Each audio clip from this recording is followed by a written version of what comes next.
So friends, ఇప్పుడు మనము food crops other than grains, అంటే గ్రెయిన్స్ కాకుండా ఇంకా అసలు మన ఫుడ్ క్రాప్స్ మనం ఏమేమి తీసుకుంటాం డే టు డే లైఫ్లో అనేది మనం చూసుకున్నట్లయితే, ఒకటి షుగర్ కేన్.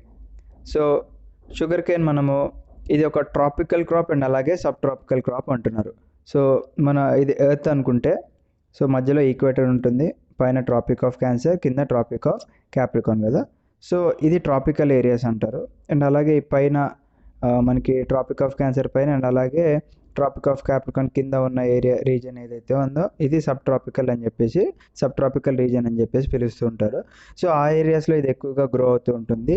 అండ్ దీనికి వచ్చేసి మనకి హాట్ అండ్ హ్యూమిడ్ క్లైమేట్ ఉండాలి with temperature 21 degrees centigrade to 27 degrees అంటున్నారు.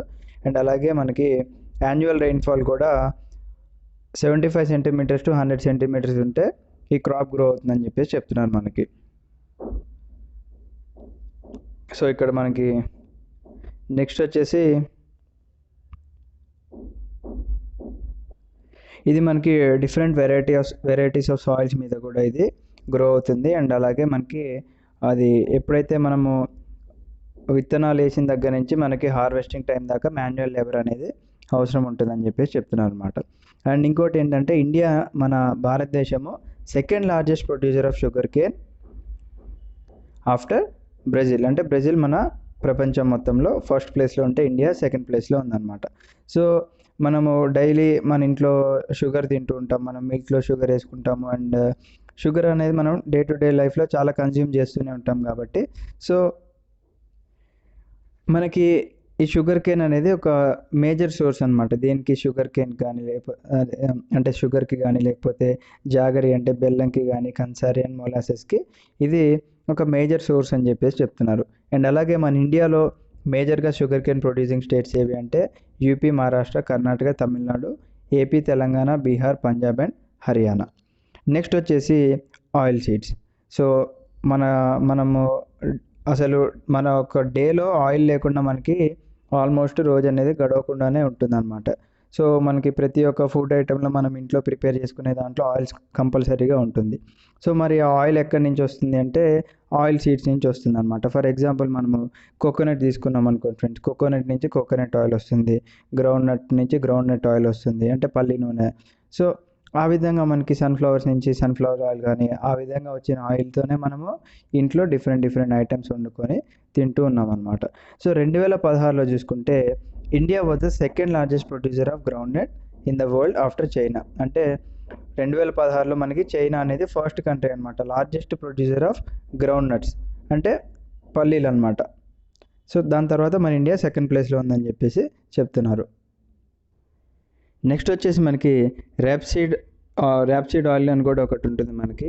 సో అది కూడా చూసుకున్నట్లయితే మనకి 2016లో ఇండియా వచ్చేసి third largest producer. And first వచ్చేసి కెనడా, నెక్స్ట్ వచ్చేసి చైనా.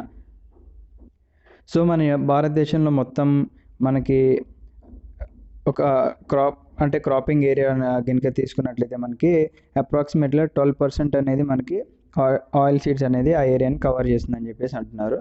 అండ్ మన ఇండియాలో మెయిన్ ఆయిల్ సీడ్స్ ఏది ప్రొడ్యూస్ చేస్తున్నామంటే మనం వచ్చేసి ఫస్ట్ వన్ గ్రౌండ్ నట్ అంటే పల్లీలు, నెక్స్ట్ వచ్చేసి మస్టర్డ్స్ అంటే ఆవాలు, coconuts, sesame, soybean, castor seeds and cotton seeds లేకపోతే linseed, sunflower oil. So మనకి ఒక్కొక్క సీడ్స్ నుంచి మనకి డిఫరెంట్ ఆయిల్స్ అనేది వస్తుంది అనమాట. ఫర్ ఎగ్జాంపుల్ మనము గ్రౌండ్ నట్ తీసుకుంటే పల్లి నూనె మనము వంటలు వండడానికి యూజ్ చేస్తుంటాము. అండ్ మస్టర్డ్ ఆయిల్ అంటే ఆవ నూనె కూడా మనకి డైలీ బేసిస్ మీద యూజ్ చేస్తుంటాం. అండ్ అలాగే హెయిర్కి పెట్టుకోవడానికి కోకోనట్ ఆయిల్, అండ్ అలాగే సీసమ్ను అండ్ సోయాబీన్స్ నుంచి వచ్చే oil and castor, cotton seeds and linseed అనేది ఈ ఆయిల్ మనము జనరల్గా వెపన్స్కి అప్లై చేస్తూ ఉంటాం అనమాట. సో మోస్ట్ ఆఫ్ ద ఈ ఆయిల్స్ ఏంటంటే ఎడిబుల్ ఆయిల్స్ అనమాట. అండ్ మేజర్గా కుకింగ్ పర్పసెస్కి యూజ్ చేస్తూ ఉంటాం అనమాట. సో వీటితో పాటుగా మనకి ఈ ఆయిల్స్ నుంచి ఇంకా బెనిఫిట్స్ ఏముంటాయంటే, మనం రోజు సోప్ యూజ్ చేస్తుంటాం కదా, సోప్ కానీ కాస్మెటిక్స్ కానీ అంటే బ్యూటీ పర్పసెస్ కానీ యూజ్ చేసేవి. అండ్ అలాగే ఆయింట్మెంట్స్లో కూడా మనకి ఈ ఆయిల్ అనేది యూజ్ అవుతుంది అనమాట. బట్ ఈ ఆయిల్ అనేది డైరెక్ట్గా మనకి యూజ్ కాకోకుండా అది ఏదైతే రాగా ఉన్నప్పుడు వాళ్ళు ఇండస్ట్రీస్కి తీసుకొని వెళ్ళి వాటిని వాళ్ళు శుద్ధి చేసుకొని మనకి ఈ విధంగా ఇస్తూ ఉంటారు అనమాట. సో గ్రౌండ్ నట్ అనేది మనకి ఒక ఖరీఫ్ క్రాప్, అంటే ఖరీఫ్ సీజన్లో గ్రో అయ్యే క్రాపే గ్రౌండ్ నట్ క్రాప్ అనమాట. అండ్ మన ఆయిల్ సీడ్స్ ప్రొడక్షన్ మొత్తంలో గ్రౌండ్ నట్ అనేది ఆల్మోస్ట్ హాఫ్ గ్రౌండ్ నట్సే ఉందని చెప్పేసి చెప్తున్నాను అనమాట. And Gujarat is the largest producer of groundnut, ఇది గుర్తుపెట్టుకోవాలి. అండ్ దాని తర్వాత రాజస్థాన్ అండ్ ఆంధ్రప్రదేశ్, ఇది 2016 and 17 బేసిస్ మీద. అండ్ అలాగే లిన్సీడ్ అండ్ మస్టర్డ్ అనేది ఇవి రాబీ క్రాప్స్ అనమాట. అండ్ అలాగే sesame is a kharif crop in north and rabi crop in south ఇండియాలో. అంటే ఖరీఫ్ సీజన్లో సీసమ్ ఖరీఫ్ సీజన్లో అక్కడ పండిస్తారు, బట్ అదే ఖరీఫ్ క్రాప్ మనకి సౌత్ ఇండియాలో రాబీ సీజన్లో పండిస్తారు అనమాట. సో క్యాస్టర్ సీడ్ అనేది both kharif and rabi crop అని చెప్పేసి అంటున్నారు. నెక్స్ట్ వచ్చేసి టీ అనేది మనకి one of the most important crop అని చెప్పుకోవచ్చు. ఎందుకంటే డైలీ మనకి ఆల్మోస్ట్ అందరు వర్క్ చేసేటోళ్ళు కానీ అండ్ చాలామంది కూడా మనకి టీ ప్రిఫర్ చేస్తూ ఉంటారు. ఇంట్లో కూడా మార్నింగ్ అండ్ ఈవినింగ్ టైమ్స్లో ఎక్కువగా టీ కన్జ్యూమ్ చేసుకుంటూ ఉంటారు అనమాట. సో టీ అనేది మనకి ఒక ప్లాంటేషన్ క్రాప్, మనందరికీ తెలిసిందే. So it is an important beverage crop introduced in India initially by the British. అంటే బ్రిటిష్ కాలంలోనే మనకి ఇది ఒక బెవరేజ్గా, అంటే మనకి బ్రిటిష్ కాలంలో ఇంట్రడ్యూస్ చేశారనమాట. సో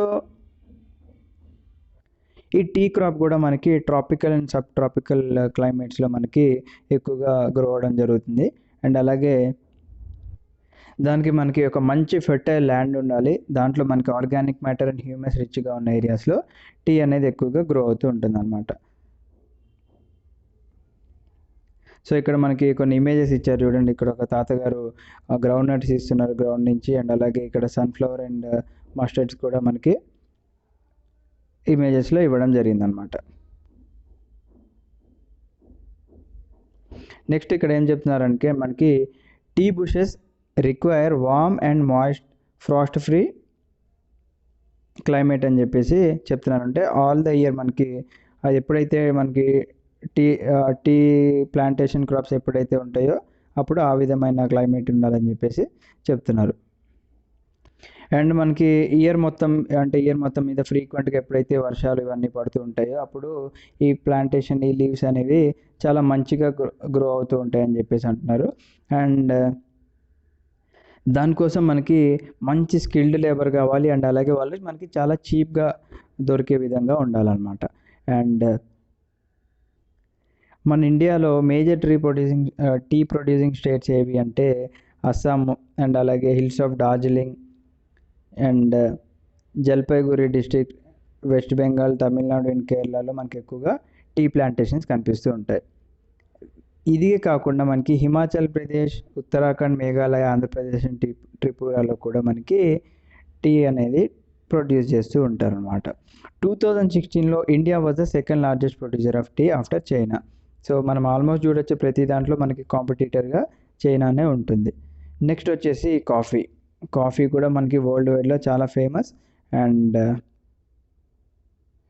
మన ప్రపంచం మొత్తంలో మన ఇండియన్ కాఫీ ఏదైతే ఉందో అది world famous with good quality ఇస్తామని చెప్పేసి వాళ్ళకి తెలుసు అనమాట. సో దీంట్లో కూడా డిఫరెంట్ వెరైటీస్ ఉంటాయి కాబట్టి మనకి అరాబికా వెరైటీ ఏదైతే మనకి యెమెన్ కంట్రీ నుంచి తీసుకొచ్చామో అది మనం ఎక్కువగా ప్రొడ్యూస్ చేస్తూ ఉంటాం అనమాట మన కంట్రీలో. ఎందుకంటే ఈ వెరైటీకి చాలా ఎక్కువ డిమాండ్ ఉందన్నమాట all over the world. So మనం యెమెన్ నుంచి తెచ్చుకొని మనము అది ఇక్కడ ప్రొడక్షన్ మనం జరుగుతూ ఉంటుంది అనమాట. సో ఇది మనకి ఎప్పుడు ఇనీషియల్గా మనకి కల్టివేషన్ ఎప్పుడంటే మనకి బాబా బుడన్ హిల్స్ ఏదైతే ఉందో మనకి అక్కడ ఈ కల్టివేషన్ అని స్టార్ట్ అయ్యి అండ్ ఇప్పుడు కర్ణాటక, కేరళ అండ్ తమిళనాడులో కూడా మనకి ఈ కాఫీ ప్రొడక్షన్ అనేది మనం చూసుకోవచ్చు.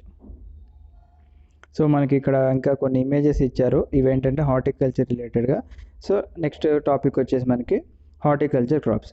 సో హార్టికల్చర్ క్రాప్స్ అంటే మనకి ఇండియాలో ఉన్న ఫ్రూట్స్, వెజిటేబుల్స్, నట్స్ ఎట్సెట్రా మనకి హార్టికల్చర్లో వస్తుంది అనమాట. సో 2016లో India was the second largest producer of fruits and vegetables in the world after China. So చూడండి మళ్ళీ ఇక్కడ కూడా మనకి చైనా అనేది మంచి కాంపిటీటర్ అనమాట. సో మనకి ఫ్రూట్స్ అండ్ వెజిటేబుల్స్లో కూడా మన ప్రపంచం మొత్తంలో ఫస్ట్ ప్లేస్లో చైనా ఉంటే మనకి సెకండ్ ప్లేస్లో ఇండియా ఉంది. అండ్ మనకి మేజర్గా డిఫరెంట్ డిఫరెంట్ ఫ్రూట్స్ మనకి పండిస్తూ ఉంటారు. ఫర్ ఎగ్జాంపుల్ సమ్మర్లో చూసుకున్నట్లయితే మ్యాంగోస్ ఎక్కువగా పండించడం జరుగుతుంది. And last year are before last year మన తెలుగు స్టేట్స్లో బాగా ఫేమస్ ఉన్న బంగినపల్లి మామిడి పండుగ కూడా జిఐ ట్యాగ్ ఇవ్వడం జరిగింది, జాగ్రఫికల్ ఇండికేషన్ ట్యాగ్. సో ఇవి కూడా ఎగ్జామ్లో అడుగుతూ ఉంటారనమాట, జిఐ ట్యాగ్స్ దేనికి ఇచ్చారని చెప్పేసి. సో అది కూడా ఒకసారి మీరు గూగుల్ చేసి చూసుకోండి, ఆ లిస్ట్ మనకి అవైలబుల్గా ఉంటుంది. అండ్ మేజర్గా మ్యాంగో చూసుకున్నట్లయితే మనకి Maharashtra, AP, Telangana, UP, west Bengal. And oranges అంటే మనకి నాగ్పూర్ బాగా ఫేమస్, అండ్ అలాగే మేఘాలయ కూడా. నెక్స్ట్ వచ్చేసి బనానాస్ చూసుకుంటే Kerala, Mizoram, Maharashtra, Tamil Nadu. And lychee and guava చూసుకుంటే యూపీ అండ్ బీహార్లోనే ఎక్కువగా కనిపిస్తూ ఉంటాయి. అండ్ ఈ మధ్య మనకు కూడా మార్కెట్లో లీచీస్ అనేది బాగా కనిపిస్తూ ఉంటాయి. అవి పింక్ కలర్లో రౌండ్గా ఉంటాయి లైక్ స్ట్రాబెర్రీస్. అండ్ లోపల ఓపెన్ చేయగానే ఒక జ్యూసీ ఫ్రూట్ అనేది ఉంటుంది. అండ్ అలాగే పైనాపిల్ తీసుకుంటే మనకి మేఘాలయలో బాగా ఫేమస్. అండ్ అలాగే గ్రేప్స్ చూసుకుంటే Andhra Pradesh, Telangana, Maharashtra. And apple, pears, apricots and walnuts చూసుకుంటే మనకి ఎక్కువగా జమ్మూ అండ్ కాశ్మీర్ అండ్ హిమాచల్ ప్రదేశ్లో దొరుకుతుంటుంది. అండ్ అలాగే ఆల్ ఓవర్ ద వరల్డ్ కూడా మనకి ఎక్కువగా డిమాండ్ ఉందని చెప్పేసి చెప్తున్నారు. సో ఇక్కడ మనకి చూడొచ్చు ఆప్రికాట్స్ ట్రీ కనిపిస్తుంది. అండ్ ఆప్రికాట్స్ మనము ఇలా తింటాము, అండ్ అలాగే మనకి డ్రై ఫ్రూట్ కూడా ఉంటుందన్నమాట ఆప్రికాట్, అలా డ్రైగా కూడా తింటాము. నెక్స్ట్ వచ్చేది ఇక్కడ యాపిల్ ప్లాంటేషన్, అలాగే ఇక్కడ పొమిగ్రానైట్స్ అండ్ డిఫరెంట్ మనకి ఫ్రూట్స్ అండ్ వెజిటేబుల్స్ ఇమేజెస్ ఇక్కడ ఇవ్వడం జరిగింది. So India is an important producer of P, cauliflower, onion, cabbage, tomato, brinjal and potato.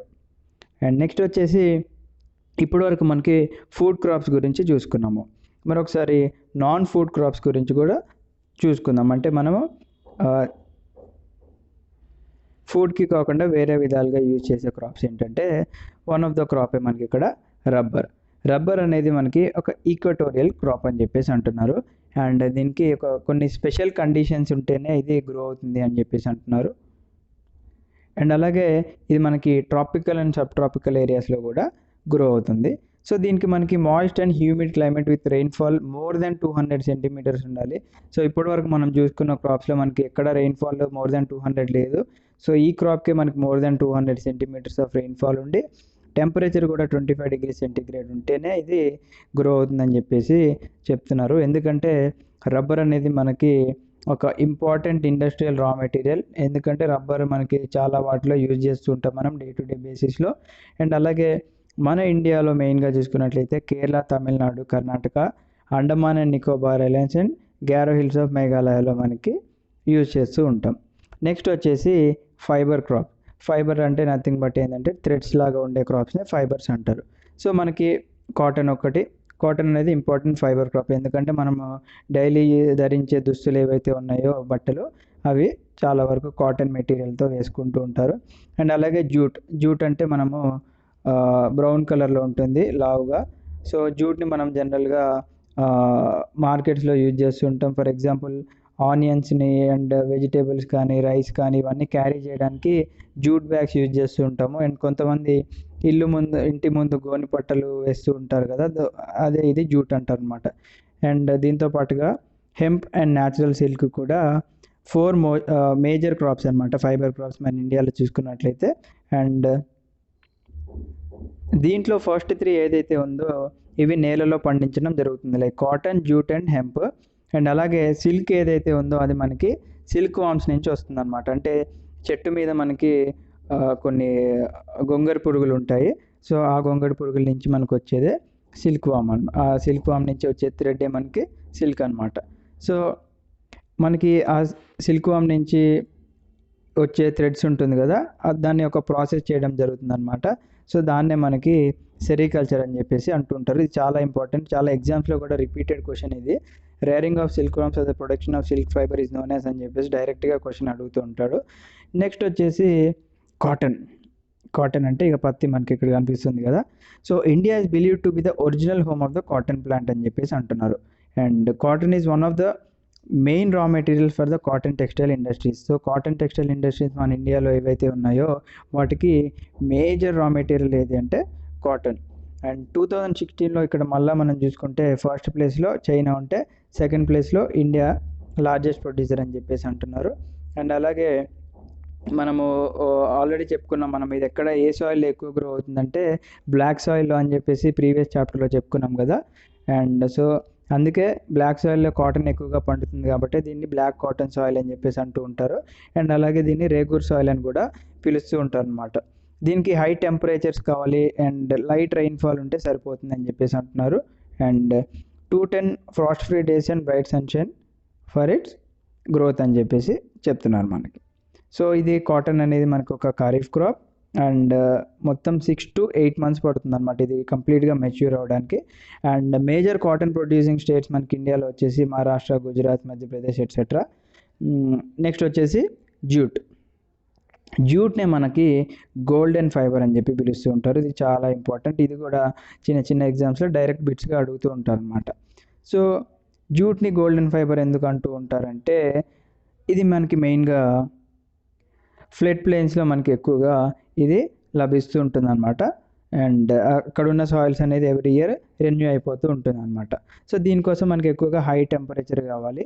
And మేజర్గా మన ఇండియాలో చూసుకున్నట్లయితే వెస్ట్ బెంగాల్, బీహార్, అస్సాం, ఒడిశా, మేఘాలయాల్లో మనకి మేజర్గా జ్యూట్ అనేది ప్రొడ్యూస్ అయిపోతూ ఉంటుంది అనమాట. So it is use to make gunny bags. అదే మనం తెలుగులో గోని సంచులు అని చెప్పేసి ఉంటాం కదా. గన్నీ బ్యాగ్స్ కానీ, మ్యాట్స్ కానీ, రోప్స్ కానీ, అండ్ అలాగే యాన్ అంటే నూలు కానీ, కార్పెట్స్ అండ్ అదర్ ఆర్టిఫాక్ట్స్ని తయారు చేయడానికి ఉంటుంది అనమాట.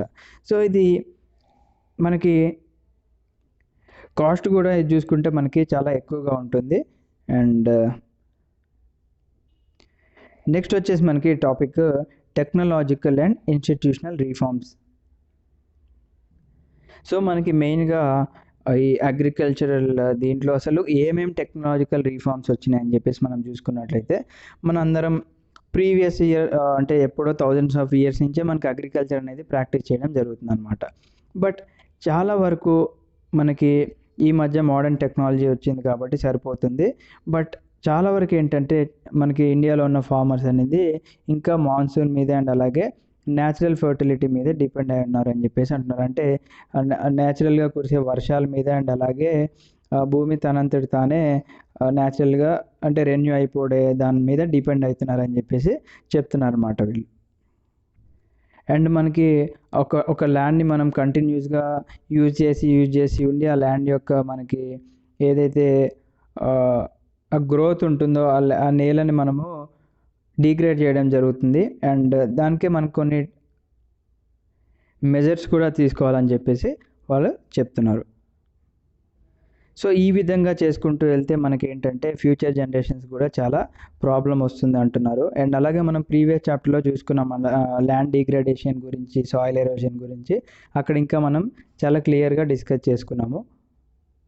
సో మనము అసలు అగ్రికల్చర్ అంటే మనం ఏదన్నా పంట పండించడానికి కానీ లేకపోతే ఏం చేయాలన్నా కానీ మనకి కొన్ని టెక్నికల్ రీఫార్మ్స్ అనేది తీసుకురావడం వల్ల మనకి మ్యాన్ పవర్ తగ్గి మెషిన్ పవర్ పెరిగి అండ్ అలాగే మనకి పనులు అనేవి చాలా ఈజీగా జరిగే విధంగా చూసుకుంటే మనకి అన్నిటికీ అనుకూలంగా ఉంటుందన్నమాట. ఎందుకంటే మనకి అగ్రికల్చర్ మన భారతదేశంలో చూసుకుంటే more than 60% of the population మనకి అగ్రికల్చర్ మీద డిపెండ్ అయి ఉన్నారనమాట.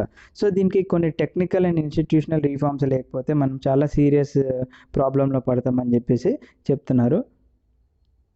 సో మనకి పాతకాలంలో చూసుకున్నట్లయితే జమీందారీ సిస్టమ్ ఇలా ఉండి ఎక్కువైతే ఎవరైతే జమీందార్స్ ఉన్నారో వాళ్ళకే ఎక్కువగా ల్యాండ్ అనేది సొంతం అయ్యి అండ్ అలాగే ఎవరైతే నార్మల్గా ఫార్మర్స్ ఉన్నారో వాళ్ళ కింద పనులు చేసి అండ్ ఏదైతే ప్రొడక్షన్ ఉందో క్రాప్ ప్రొడక్షన్ వాళ్ళకే ఇచ్చేసి వీళ్ళు తినడానికి మాత్రమే ఉంచుకుంటూ ఉండేవాళ్ళు కదా. సో దీనివల్ల ఏమయ్యేదంటే చాలామందికి ఇబ్బంది అయిపోయి ఆ జమీందారులు ఎవరైతే ఉన్నారో రిచ్ పీపుల్ రిచ్గానే ఉండిపోతున్నారు అండ్ అలాగే పూర్ పీపుల్ అలానే ఉండిపోవడం జరిగిందనమాట. సో దీనికోసం మనకి ఈ జమీందారీ సిస్టమ్ వీటన్నిటిని అబాలిష్ చేయడం వల్ల మనకి ఇండిపెండెన్స్ తర్వాత ఇప్పుడు అందరూ ప్రశాంతంగా ఉన్నారని చెప్పేసి మనకు చెప్తున్నారు. సో ఇవి some of the institutional reforms అని చెప్పేసి చెప్తున్నారు అనమాట. అండ్ ఇంకొకటి ఏంటంటే మన ఫస్ట్ 5-year ప్లాన్ మనం చూసుకున్నట్లయితే ల్యాండ్ రిఫార్మ్కి మెయిన్గా ఫోకస్ చేయడం జరిగింది. అండ్ అలాగే మనకి ద రైట్ ఆఫ్ ఇన్హెరిటెన్స్ అంటే మన పేరెంట్స్ నుంచి ఎవరైతే వాళ్ళు ఇప్పుడు కొడుకులు ఉంటే కొడుకులకి ల్యాండ్ అనేది డిస్ట్రిబ్యూట్ చేయడం అండ్ అలాగా ఆ విధంగా వాళ్ళ కొడుకులు అలా డిస్ట్రిబ్యూట్ చేయడం వల్ల మనకి ల్యాండ్ కూడా డిస్ట్రిబ్యూట్ అయిపోయి ఆ ఉన్న పీస్ ఆఫ్ ల్యాండ్ని వాళ్ళు ఎక్కువగా రీయూజ్ చేసి డిగ్రేడేషన్ కూడా దారి తీస్తుందని చెప్పేసి అంటున్నారు. సో వీటి కోసం మనకి చాలా చట్టాలు రావడం జరిగింది. లైక్ ఇన్హెరిటెన్స్ చట్టం 2005 ఆ విధంగా, అండ్ రీసెంట్గా 2019 or 20లో కూడా మనకి ఒక చట్టం అనేది రావడం జరిగిందనమాట. సో మనకి ఇక్కడ చట్టాలు అయితే మనకి గవర్నమెంట్ తీసుకొస్తుంది, కానీ దాని ఇంప్లిమెంటేషన్ మాత్రం జరగట్లేదని చెప్పేసి అంటున్నారు.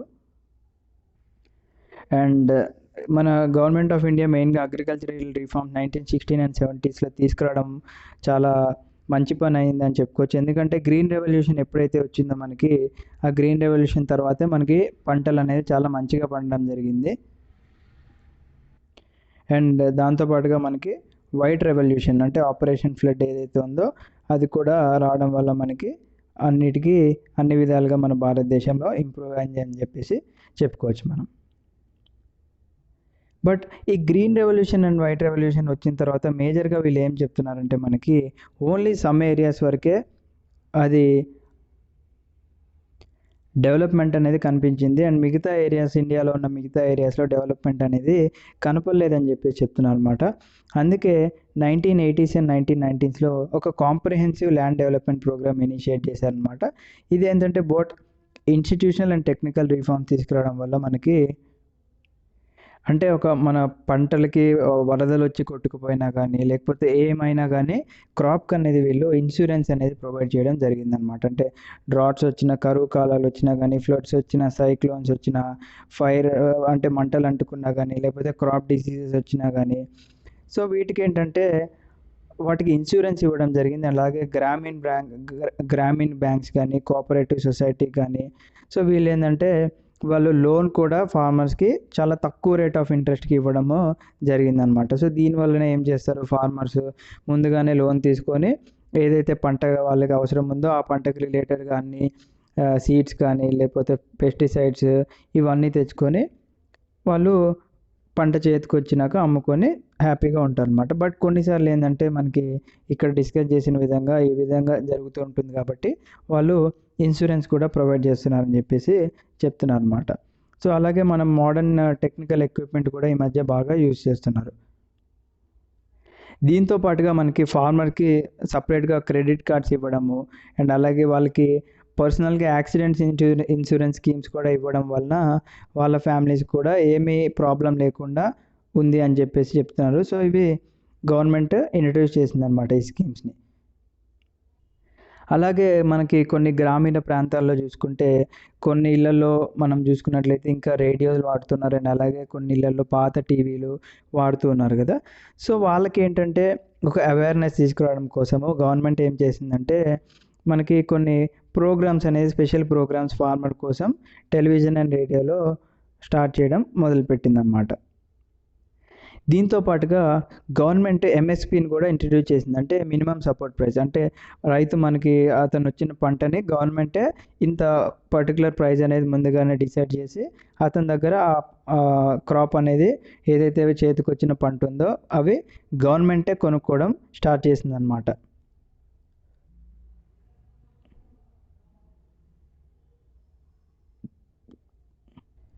నెక్స్ట్ ఇక్కడ మనకి భూదాన్ గ్రామ్దాన్ అని చెప్పేసి ఇచ్చారు. సో మహాత్మా గాంధీ, మనందరికీ తెలిసిన మహాత్మా గాంధీ ఎవరైతే ఉన్నారో ఆయన వినోబా భావేని అతను స్పిరిచువల్ గురువుగా భావించేవాళ్ళు అనమాట.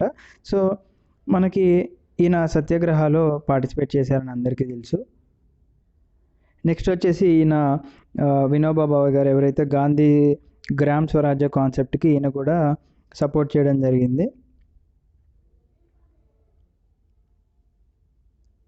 అండ్ గాంధీజీ గారు చనిపోయిన తర్వాత కూడా ఈయన ఇంకా ఆ అవేర్నెస్ని స్ప్రెడ్ చేద్దామని చెప్పేసి వినోబా భావే గారు పాదయాత్ర స్టార్ట్ చేశారనమాట మనకి మొత్తం all over the country.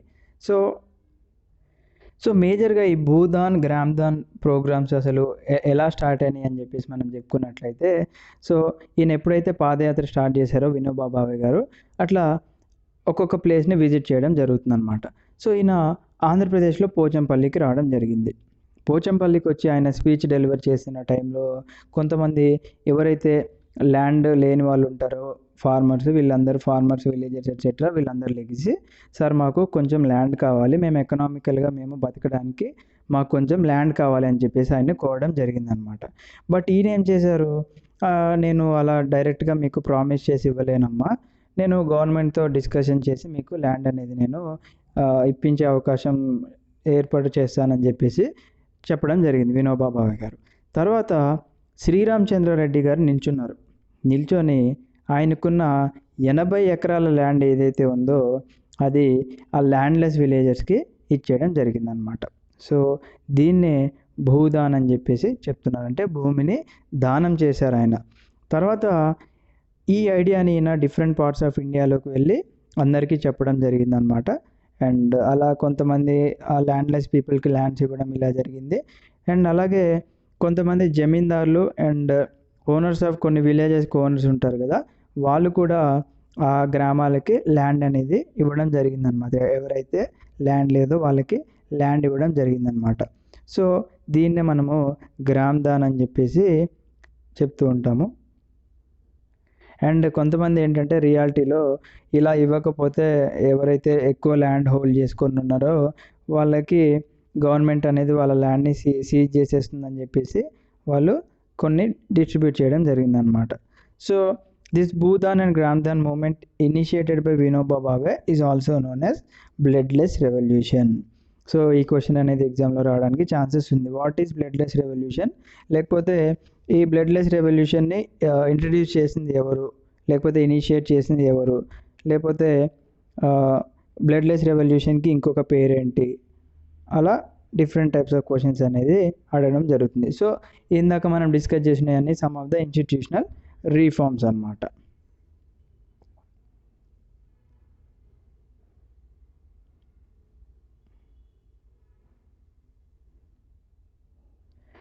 So మన ఇండియన్ ఎకానమీకి అసలు అగ్రికల్చర్ వ్యవసాయం అనేది అసలు ఎంత కాంట్రిబ్యూట్ చేసింది అనేది చూసుకుంటే మనకి అగ్రికల్చర్ అనేది మన ఇండియాకి బ్యాక్ బోన్ అని చెప్పేసి చెప్పుకోవచ్చు అనమాట.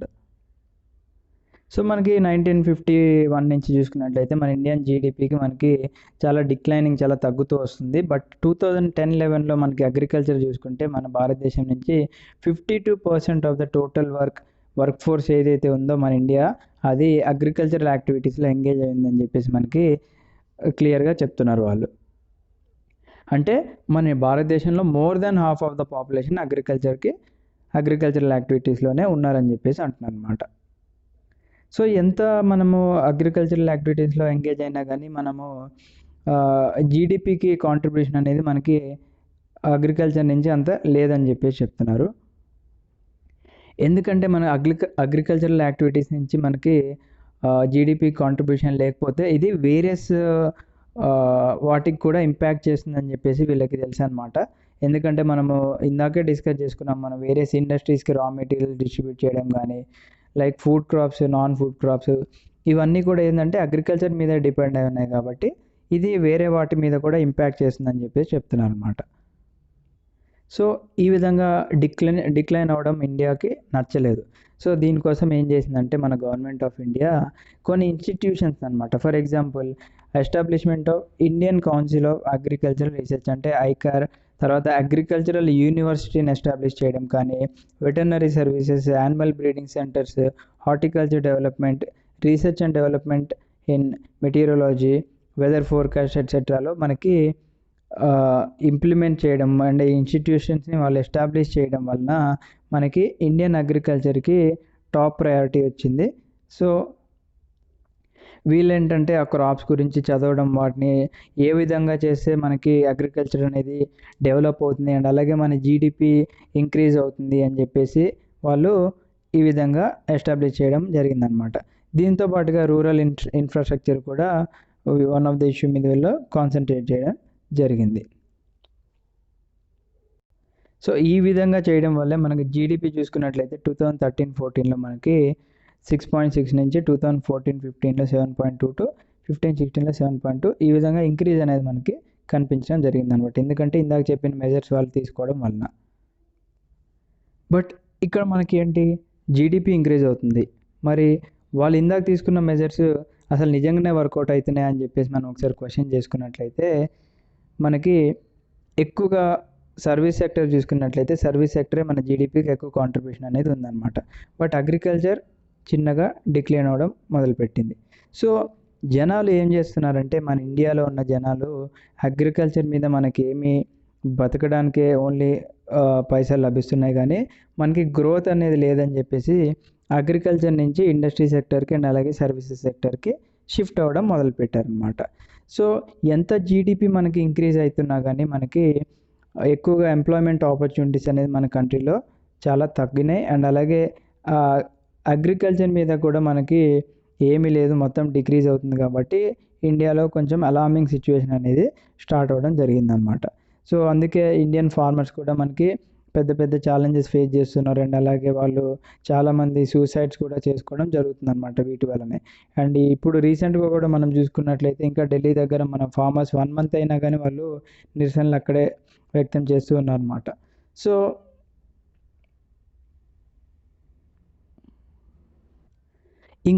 ఇంకొక మేజర్ రీజన్ ఏంటి మనకు అగ్రికల్చర్ డిక్లైన్ అవ్వడానికి అంటే, మనకి ఏదైతే ఫెర్టిలైజర్స్ ఉన్నాయో ఆ ఫెర్టిలైజర్స్ మీద సబ్సిడీ అనేది తగ్గించడం కానీ, లేకపోతే మనకి అగ్రికల్చర్ ప్రొడక్ట్స్ మీద ఇంపోర్ట్ డ్యూటీస్ ఎక్కువ వేయడం కానీ, ఇవన్నీ చేయడం వల్ల ఇంకా రైతుకి ఏంటంటే అతను అతని శ్రమకి, అతను పడ్డ కష్టంకి అతను అనుకున్న ప్రాఫిట్ రాకపోవడం వల్ల వాళ్ళు డిఫరెంట్ సెక్టర్స్కి వాళ్ళు షిఫ్ట్ అవ్వడం స్టార్ట్ చేశారనమాట. సో ఇక్కడ సూసైడ్స్ గురించి కూడా ఇచ్చారు చూడండి. మనకి సూసైడ్స్ అసలు ఎందుకు మరి చేస్తున్నారంటే ఇదే రీజన్, వాళ్ళు పంట నాశనం అవ్వడం కానీ, లేకపోతే వాళ్ళు ఏంటంటే లోన్స్ తీసుకుంటారు బయట, అప్పు తీసుకొని వడ్డీకి, చక్కెర వడ్డీకి తీసుకొని వస్తారు. తీసుకొని వచ్చి పంట మొత్తం చేతికి వచ్చిన తర్వాత గవర్నమెంట్ దానికి తగినంత ప్రైస్ ఇవ్వలేకపోవడము, ఇవన్నీ ఏంటంటే అతని మీద బర్డెన్ పడి ఫిజికల్గా, మెంటల్గా బాగా స్ట్రెస్ ఎక్కువైపోయి సూసైడ్ చేసుకుంటూ ఉంటారు అన్నమాట. So impact of globalisation on agriculture. So మన గ్లోబలైజేషన్ అంటే మన గ్లోబ్ మొత్తం మీద మనం అగ్రికల్చర్ గురించి చూసుకున్నట్లయితే అసలు దాని ఇంపాక్ట్ ఏ విధంగా ఉందని చెప్పేసి మనం చూసుకున్నట్లయితే, మనకి కొలోనియల్ పీరియడ్ నుంచి అండ్ అలాగే ఎప్పుడైతే మనకి యూరోపియన్ ట్రేడర్స్ మన ఇండియాకి వచ్చారో, మన ఇండియన్ స్పైసెస్కి బాగా ఎక్కువ డిమాండ్ ఉండేది. కాబట్టి ఇండియా నుంచి స్పైసెస్ మనకి డిఫరెంట్ కంట్రీస్కి ఎక్స్పోర్ట్ చేయడం జరిగేది అనమాట. సో మేజర్గా మనకి క్రాప్స్, ఈ స్పైసెస్ ఎక్కువగా సౌత్ ఇండియాలో గ్రో అవుతుంటాయి కాబట్టి, so till today it is one of the important items to export from India. అంటే స్పైసెస్ అనేది తీసుకున్నట్లయితే మనకి అది ఇండియా నుంచి one of the important crops and ఇవి అని చెప్పుకోవచ్చు. ఎందుకంటే మనకి 1498లో వాస్కో డ గామా ఎప్పుడైతే మనకి సీ రూట్ ఇండియాకి కనిపెట్టడం జరిగిందో, అప్పుడు ఆయన వచ్చిన తర్వాత ఆయన ఏదైతే మన ఇండియాలో ఉన్న సౌత్ ఇండియా క్యాలికట్ వచ్చి అక్కడ ఉన్న స్పైసెస్ అవన్నీ తీసుకొని మళ్ళీ రిటర్న్ షిప్లో వెళ్ళి ఆయన దానికి 6 ఇంతలు ప్రాఫిట్కి అమ్ముకోవడం జరిగిందనమాట.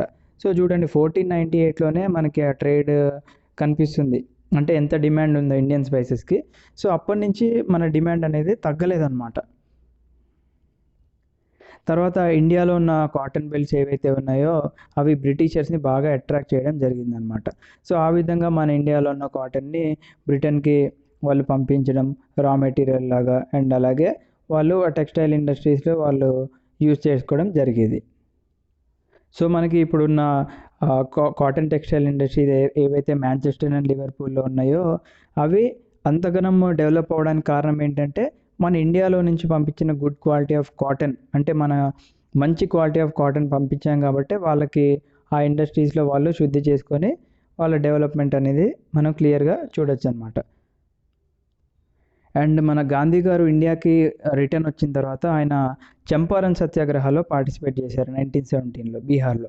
ఎందుకు ఆయన పార్టిసిపేట్ చేశారు మెయిన్గా అంటే, ఆ బ్రిటిషర్స్ ఎవరైతే ఉన్నారో వాళ్ళు ఇండిగో కల్టివేషన్ అంటే ఇండిగో ప్లాంటేషన్స్కి మీరు చేయాలి అని చెప్పేసి మన ఫార్మర్స్ మీద బాగా ప్రెజర్ అనేది పెట్టడం జరిగిందనమాట. ఎందుకంటే టెక్స్టైల్ ఇండస్ట్రీస్కి ఏదైతే ఉందో బ్రిటన్లో ఉన్న టెక్స్టైల్ ఇండస్ట్రీస్కి ఇండిగో కల్టివేషన్ అనేది చాలా ఇంపార్టెంట్.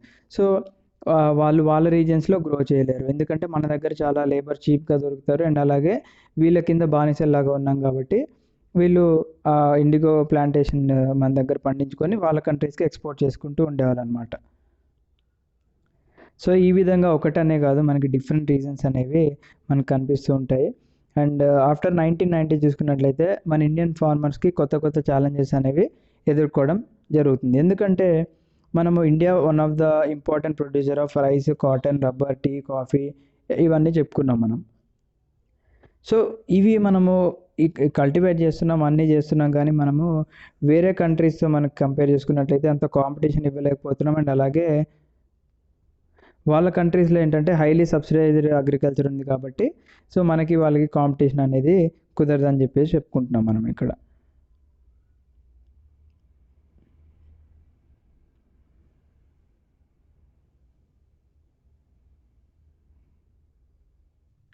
సో మన ఇండియాలో మేజర్గా అగ్రికల్చర్ సక్సెస్ఫుల్ అండ్ ప్రాఫిటబుల్ అవ్వాలి అంటే మన గవర్నమెంట్ అనేది మార్జినల్ అండ్ స్మాల్ ఫార్మర్స్ని మంచిగా పట్టించుకుంటే వాళ్ళు వీరికి ఇంకా హెల్ప్ చేస్తారు గవర్నమెంట్కి అని చెప్పేసి చెప్తున్నారు అనమాట.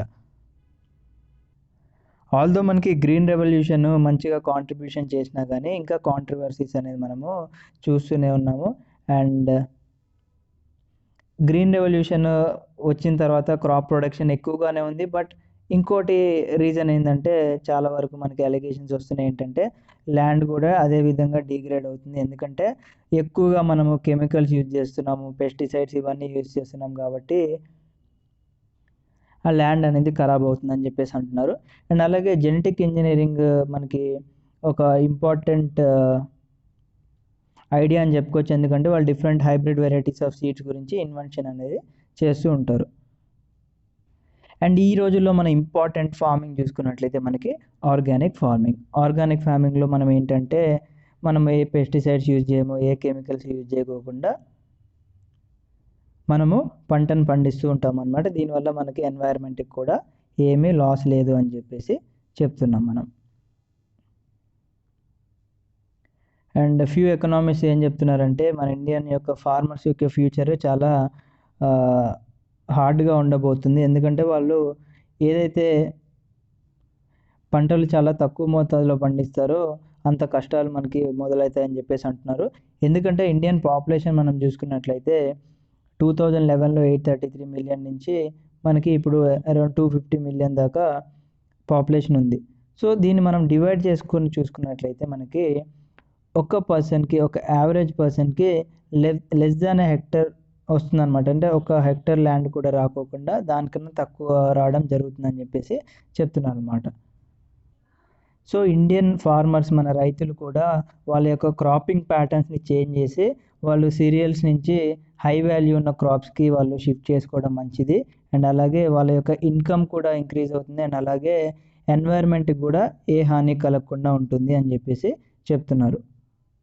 ఎందుకంటే మనం ఇక్కడ చూసుకున్నట్లయితే ఇప్పుడు ఫ్రూట్స్ కానీ, medicinal herbs, flowers, vegetables etcetera వీటికి ఏంటంటే వీటికి ఇరిగేషన్ అంటే బాగా తక్కువ మోతాదులో నీళ్ళు అనేది అవసరం పడుతుంది compare to rice and sugar cane. But demand చూసుకున్నట్లయితే వీటికి ఎలా ఉంటుందో ఈ రైస్ అండ్ షుగర్ కేన్ కూడా ఇదే విధంగా ఉంటుందని చెప్పేసి చెప్తున్నారు. సో ఈ విధంగా మన ఇండియన్ క్లైమేట్ని మనము అంచనా వేసుకొని మనము హై వాల్యూ క్రాప్స్ని గ్రో చేసుకున్నట్లయితేనే మనకి లాభాలు ఉంటాయి అని చెప్పేసి వాళ్ళు క్లియర్గా చెప్తున్నారు అన్నమాట. సో ఇక్కడ మనకి ఒక క్లియర్ ఎగ్జాంపుల్ ఇచ్చారు చూడండి. మనము ఎక్కువగా సీరియల్స్ గ్రో చేసుకొని హై వాల్యూ క్రాప్స్ని గ్రో చేయకుండా ఉండడం వల్ల మనకి లాస్ ఏంటి అంటే ఇప్పుడు మనం సీరియల్స్ ఎక్కువగా గ్రో చేస్తాము అండ్ సీరియల్స్ వేరే కంట్రీస్కి ఎక్కువగా ఎక్స్పోర్ట్ చేస్తూ ఉంటాం అనమాట. బట్ సీరియల్స్కి ఏంటంటే కాస్ట్ మనకి చాలా తక్కువగా ఉంటుంది. అండ్ అలాగే హై వాల్యూ క్రాప్స్కి మనకి కాస్ట్ ఎక్కువగా ఉంటుంది.